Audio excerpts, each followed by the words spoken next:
बच्चों, अब हम कूलम्स लॉ के कुछ हाई लेवल के न्यूमेरिकल्स करने वाले हैं।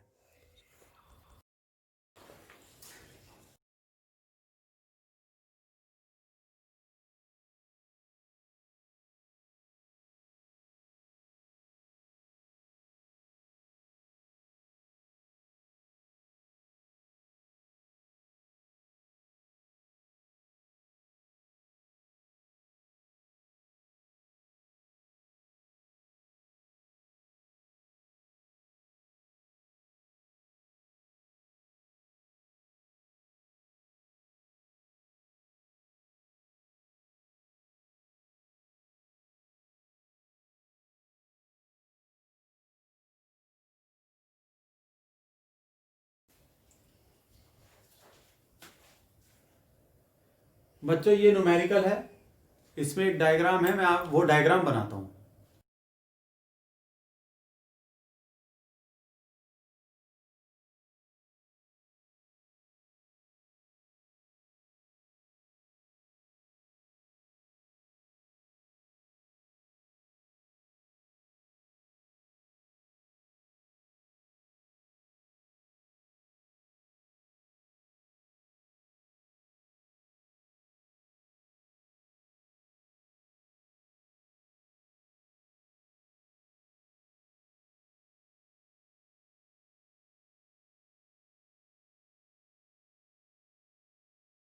Figure shows two identical charged spheres of mass 1 into 10 to the power minus 6 kg. Both the spheres are in rest position over a hemispherical surface of radius 0.25 meter. Find the charge on each sphere. तो ये आपने देखा, दो identical charge sphere है जो black colour से दिखाए हैं। ये उनका मास दे रखा है 1 into 10 to the power minus 6 kg. Both the spheres are in rest position, यानी कि इस वक्त ये रेस्ट पोजीशन पे है, यानी इक्विलिब्रियम है। ना तो ये स्फीयर नीचे मूव कर रहे हैं, ना ही ऊपर। Over a hemispherical surface of radius this, ये हेमिस्फेरिकल सरफेस है। This is the hemispherical surface, इसका रेडियस दे रखा है 0.25 मीटर। ठीक। Find the charge on each sphere, यानी अगर इक्विलिब्रियम में है तो इन स्फीयर पे कितना चार्ज होगा ये निकालना है। ये क्वेश्चन हाई लेवल का है थोड़ा सा, ठीक है। इसमें मैकेनिक्स के भी कंसेप्ट लगेंगे जो आपने 11th में पढ़े थे, और कूलम्स लॉ तो लगेगा ही। आइए इसे करते हैं। पहले इसका देखते हैं फोर्स एनालिसिस, कितना फोर्स इसमें लग रहे हैं। ठीक। तो हम एक स्फीयर लेंगे, जो फोर्स एक स्फीयर पे लग रहे हैं वही दूसरे पे भी लगेंगे, लेकिन सिर्फ एक स्फीयर के एनालिसिस से ही ये प्रॉब्लम सॉल्व हो जाएगी। देखिए कैसे। डाउनवर्ड डायरेक्शन में क्या लगता है? Weight mg।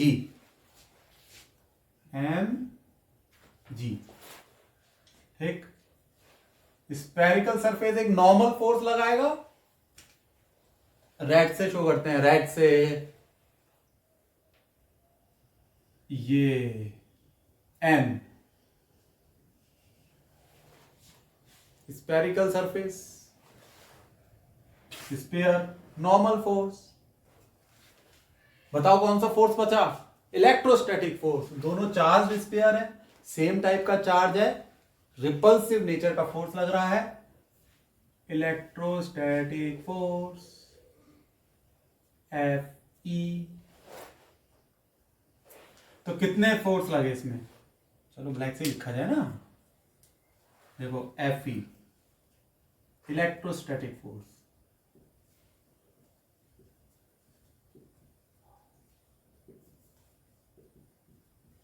N normal force,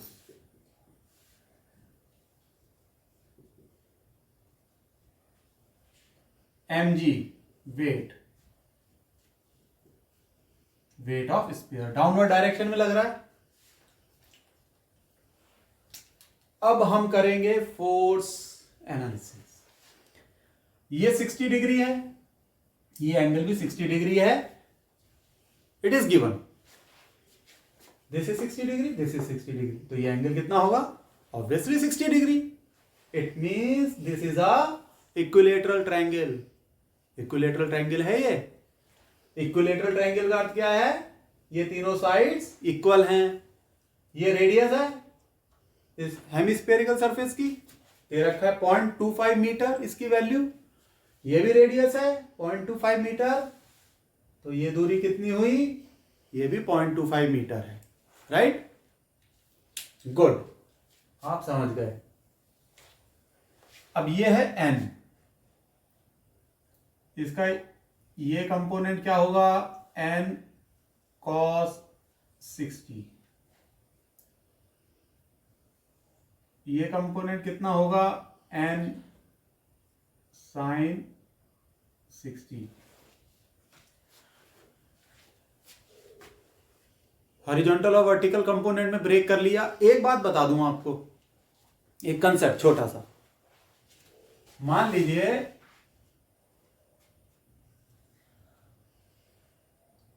ये एक फोर्स लग रहा है F और ये एंगल है थीटा। तो एक बात याद रखना, जिस तरफ थीटा होता है उस तरफ जब हम कंपोनेंट लेते हैं तो हम लिखते हैं cos थीटा। तो इस F का ये कंपोनेंट हो जाएगा cos थीटा, और जिस तरफ थीटा नहीं होता है उधर हम लेते हैं sin थीटा। ठीक है, ये कंसेप्ट याद रखना, इससे जल्दी हो जाएगा सवाल। अब हम इसको फोर्स इक्विलिब्रियम लगा देंगे क्योंकि स्पेयर रेस्ट पे हैं। उससे पहले हम Fe इलेक्ट्रोस्टैटिक फोर्स की वैल्यू निकाल लेते हैं। Fe 1/4 pi epsilon naught Q1 Q2 upon R square. Q1 और Q2 क्या है? These are the charge on sphere. Sphere पे चार्ज हैं। Q1 और Q2 की वैल्यू सेम है, उसे हम मान लेते हैं Q, और R की वैल्यू है 0.25, और 1/4 पाई एप्सिलॉन नॉट क्या होता है आपको पता ही है, इट इज 9 into 10⁹9। तो Fe क्या हो गया? 1/4 पाई, नहीं वैल्यू रख देते ना सीधे, बार बार ये क्या लिखना, चलो सीधे रख देते हैं। 9 into 10⁹9। Q1 और Q2 को इक्वल टू Q ले लेते हैं, यहां हो जाएगा Q square upon R square क्या है? 0.25 मीटर का स्क्वायर। ओ 0.25 मीटर का स्क्वायर। आ गया बच्चों समझ में? आ ही गया होगा, कोई रॉकेट साइंस थोड़ी लगा दी जो समझ में ना आए। वेरी गुड, Fe पता लग गया। अब हम फोर्स का कंपोनेंट ले लेंगे, इक्विलिब्रियम में है तो Fe is equal to n cos 60, या ऐसे लिख लो n cos 60 degree is equal to Fe, और इधर लगाएं n sin 60 की जगह 0 लिख दिया। n sin 60 equal to downward force mg। हमें क्या निकालना है? Charge on each sphere. यानी ये इक्वेशन हमारे लिए बहुत इंपॉर्टेंट है क्योंकि इसमें Fe है इलेक्ट्रोस्टैटिक फोर्स, और इलेक्ट्रोस्टैटिक फोर्स में ही Q है। Q हमें निकालना है, तो यहां हम n को रिप्लेस कर देंगे। अब इस इक्वेशन से n क्या आ रहा है? n equal to mg upon sine 60। ये n की वैल्यू हम यहां रख देंगे, तो आया mg upon sine 60 into cos 60 is equal to FE। FE की भी वैल्यू रख दो भाई, 9 into 10 to the power 9 Q square upon 0.25 का स्क्वायर। बहुत बढ़िया।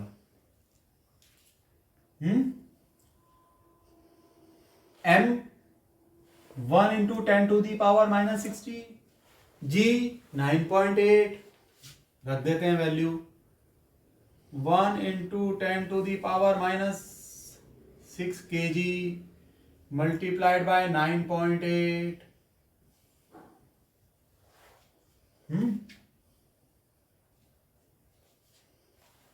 हो गया। कॉस साइन सही है बिल्कुल, डिवाइडेड बाय 1060, नीचे साइन है ऊपर कॉस, तो यहां नीचे आ गया 1060। ठीक है, equal to 9 into 10 to the power 9 Q square upon 0.25 का स्क्वायर।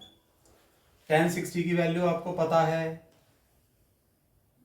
बाकी सब पता है, निकालना क्या है क्यू, बस कैलकुलेट ही तो करना है। अब आप सॉल्व करिए, सॉल्व करना तो आसान है, इसमें तो आप एक्सपर्ट हो गए होंगे। तो Q square equal to 1 into 10 to the power -6 into 9.818 9.8 ही लिया ना हमने, मल्टीप्लाइड बाय 0.25 का square upon 1060 into 9 into 10 to the power 9। ये आ रहा है साहब आपका। तो इससे हम Q की वैल्यू निकाल लेंगे। Q की वैल्यू आएगी अंडर रूट में 6। चलिए आप सॉल्व कीजिए, पहले आप सॉल्व कीजिए। ठीक है, मैं आपको थोड़ा सा समय दे रहा हूं, आप सॉल्व कीजिए।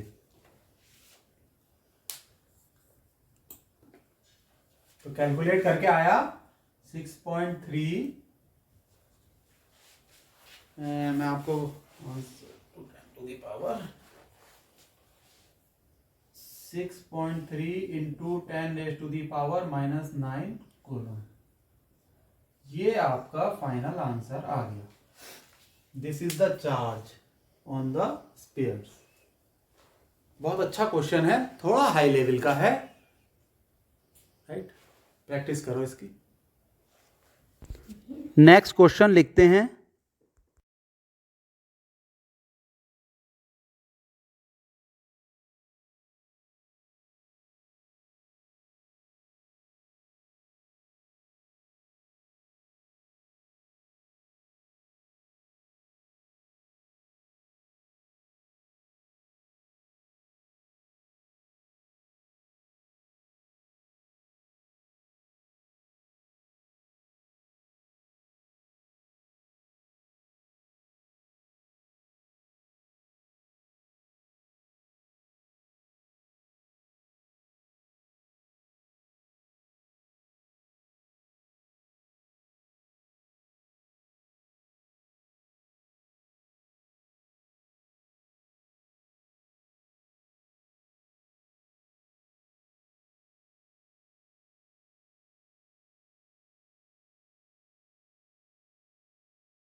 तो बच्चों इस क्वेश्चन को मैं पढ़ता हूं। Two similar charges of magnitude Q and 4Q are placed at a distance of R meter apart. A third charge, capital Q, is placed between these two charges. such that net force on any of the charges is 0. Determine the position of charge q from charge small q.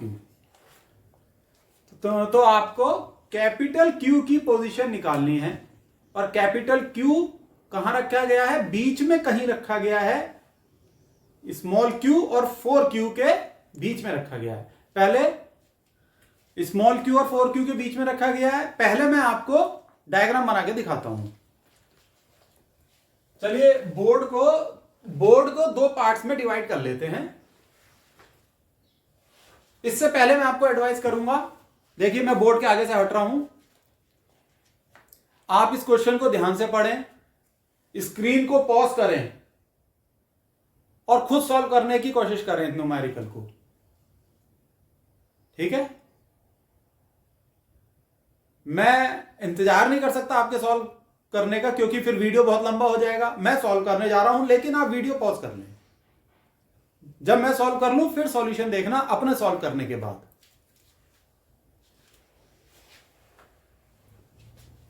Solution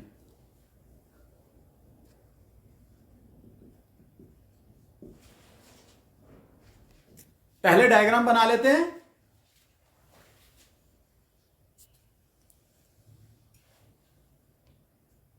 एक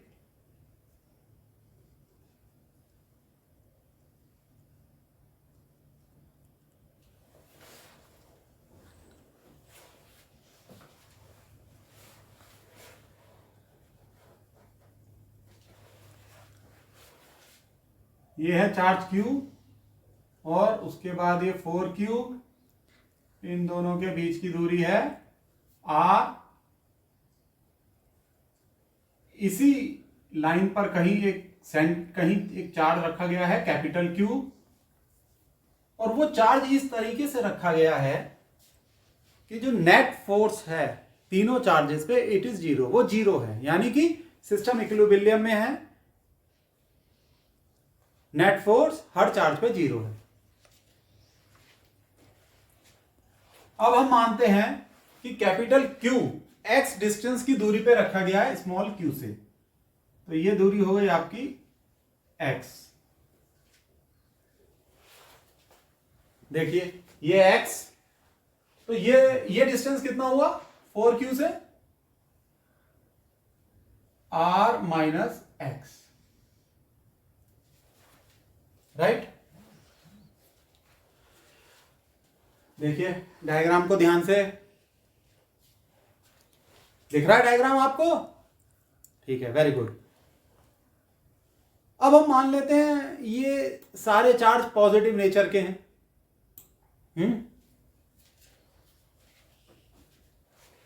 तो small q और capital Q के बीच एक force of repulsion होगा। उसको हम चलिए इससे शो करते हैं।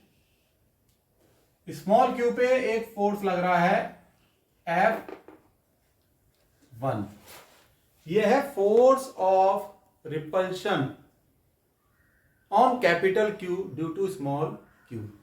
अभी सिर्फ इसकी बात कर रहे हैं, दोनों मान लेते हैं सेम नेचर के हैं। कैपिटल Q पे फोर्स लगा रिपल्सिव डायरेक्शन में, उसे हम माना F1। ठीक है, तो F1, अब ये देखिए F1 हम कैसे निकालेंगे कूलम्स लॉ लगा के? F1 इक्वल टू 1/4πε0, ये तो है ही। चार्ज है Q, स्मॉल q, दूसरा चार्ज है कैपिटल Q, दोनों के बीच की दूरी है x, तो नीचे आ जाएगा x स्क्वायर। देखिए सिंपल है कंसेप्ट, कोई प्रॉब्लम नहीं। अब दूसरे चार्ज को देखते हैं। ये चार्ज भी इन्हीं सेम नेचर का है, तो 4q और कैपिटल के q, 4q और कैपिटल Q के बीच भी फोर्स ऑफ रिपल्शन होगा। तो 4q कैपिटल क्यू को इस डायरेक्शन में रिपल्सिव फोर्स लगाएगा। चलिए उसे बनाते हैं हम। F2, तो F2 क्या है? वो फोर्स जो 4Q चार्ज ने कैपिटल क्यू पे लगाया, फोर्स है रिपल्सिव। तो ये दोनों फोर्स अपोजिट डायरेक्शन में लगे, राइट। पहले हम निकालते हैं F2 कैसे निकालेंगे आप ये देखिए, बहुत सिंपल है, ठीक। तो F1 तो लिख लेते हैं, force on Q due to small q। अब हम निकालते हैं F2, 1/4 पाई एप्सिलॉन नॉट। एक चार्ज है कैपिटल Q, दूसरा है 4Q डिवाइडेड बाय, ये डिस्टेंस कितना है? डिस्टेंस कितना है ध्यान से देखो, r माइनस एक्स का स्क्वायर। अब हमारा क्वेश्चन क्या कहता है कि ये चार्ज इक्विलिब्रियम में है, सारे चार्ज इक्विलिब्रियम में है। The net force on any of the charges is zero, यानी नेट फोर्स जीरो है। नेट फोर्स तब जीरो होगा जब ये दोनों फोर्स का मैग्नीट्यूड सेम है। डायरेक्शन अपोजिट है लेकिन मैग्नीट्यूड सेम है, तभी तो नेट फोर्स जीरो। तो हम क्या करेंगे, यहां लिख लेते हैं पहले ये है क्या, जिससे आपको आसानी रहे। फोर्स ऑन क्यू, रुक जाओ, फोर्स ऑन क्यू, सही से मिटाओ भाई, ड्यू टू 4Q। वाह, बहुत बढ़िया। नेट फोर्स जीरो है, इसलिए F1 इक्वल टू F2। बहुत बढ़िया। अब हम यहां आ जाते हैं, नहीं तो आपको दिखेगा नहीं कैमरे में। तो F1 is equal to F2, therefore 1/4 pi epsilon naught Q into capital Q upon x square is equal to 1/4 pi epsilon naught Q into 4Q, Q into 4Q upon क्या है, R माइनस एक्स का whole square. चलिए साहब, बहुत बढ़िया, simple सी equation आ गई हमारे सामने। चलो रेड से हम काटे जिससे आपको बाद में आसानी रहे। ये कट गया, ये कट गया, Q कट गया, स्मॉल q कट गया, कैपिटल Q भी कट गया और इधर से भी कट गया। कितना आसान हो गया सब कुछ। चलो भाई, 1/x square equal to 1 upon r minus x whole square.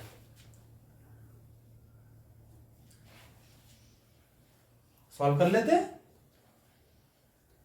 X square is equal to r minus x whole square. This implies x square equal to r square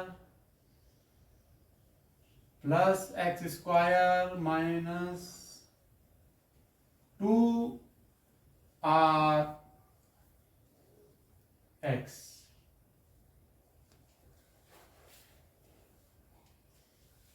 ठीक है,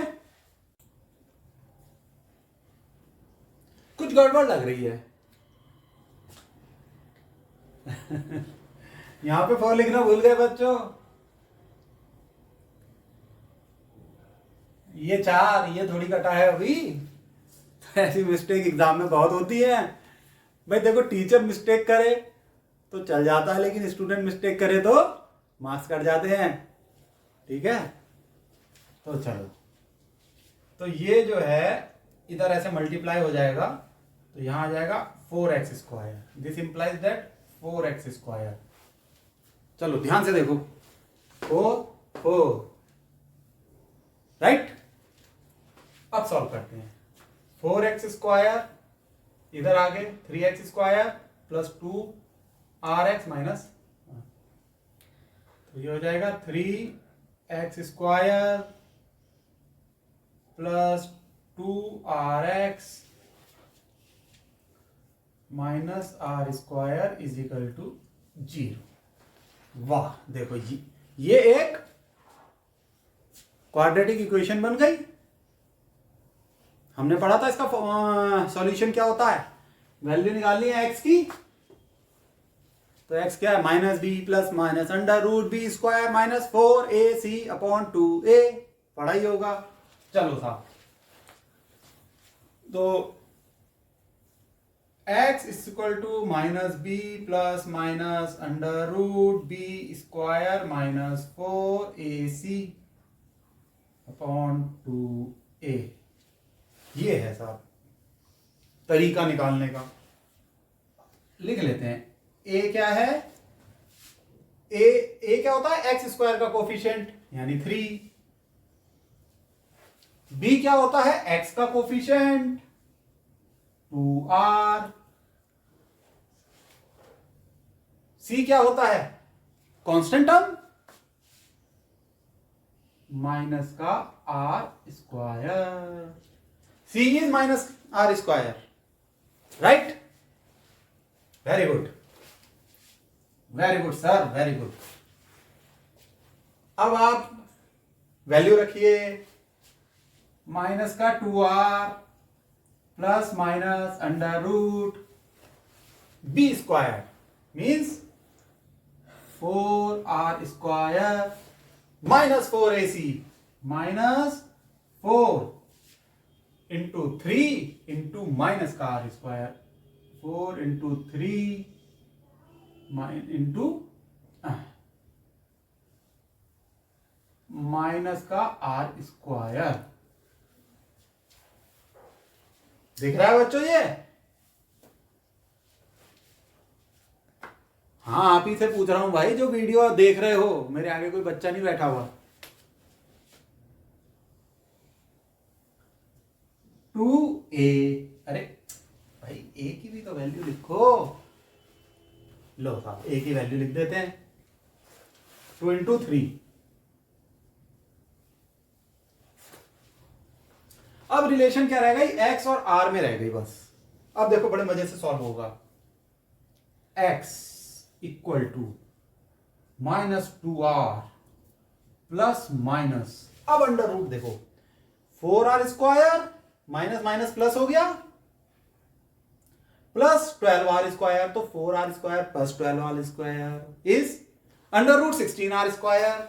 चलो बच्चे तुम समझदार हो, अंडर रूट 16r स्क्वायर क्या होता है, 4r, लेकिन मैं ऐसा नहीं लिखूंगा, मैं अभी अंडर रूट 16r स्क्वायर ही लिखूंगा। अरे भाई एग्जाम थोड़ी दे रहा हूं आपको, समझा ही तो रहा हूं, इत्मीनान से समझाऊंगा। अपॉन 6। चलो भाई आगे सॉल्व करो। Minus 2r plus minus under root 4r upon 6। ये क्या हुआ, हमारा तो बोर्ड भर गया।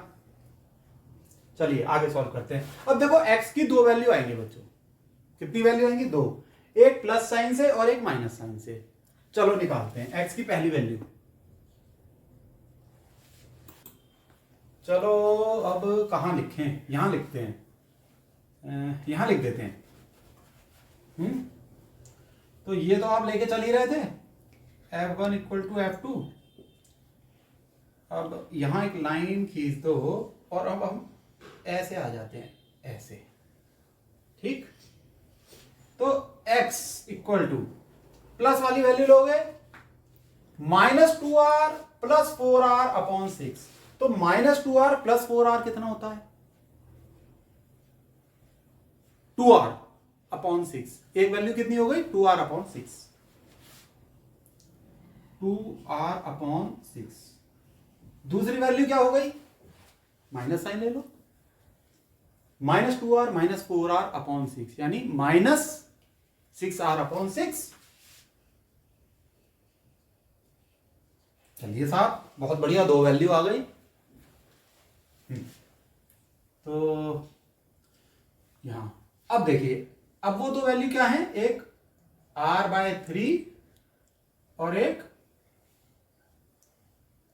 -r। अब ये ध्यान देने वाली बात है, मान लीजिए मल्टीपल चॉइस क्वेश्चन आ जाए तो आप इनमें से कौन सा आंसर लिखेंगे, r/3 या -r? क्वेश्चन ध्यान से पढ़िए। The third charge Q is placed between these two charges, यानी इन दोनों के बीच में है, इन दोनों के, समझ गए दोस्तों? तो इन दोनों के बीच का अर्थ है x equal to r/3। -r का अर्थ होगा कि ये चार्ज यहां प्लेस किया गया, यहां, ये डिस्टेंस -r है, तो -r पे अगर प्लेस करेंगे तो कैपिटल Q बाहर निकल जाएगा। लेकिन क्वेश्चन में दे रखा है कैपिटल Q दोनों के बीच में है, तो हमारा जो आंसर होगा x equal to r/3। x equal to r/3। So x equal to r/3।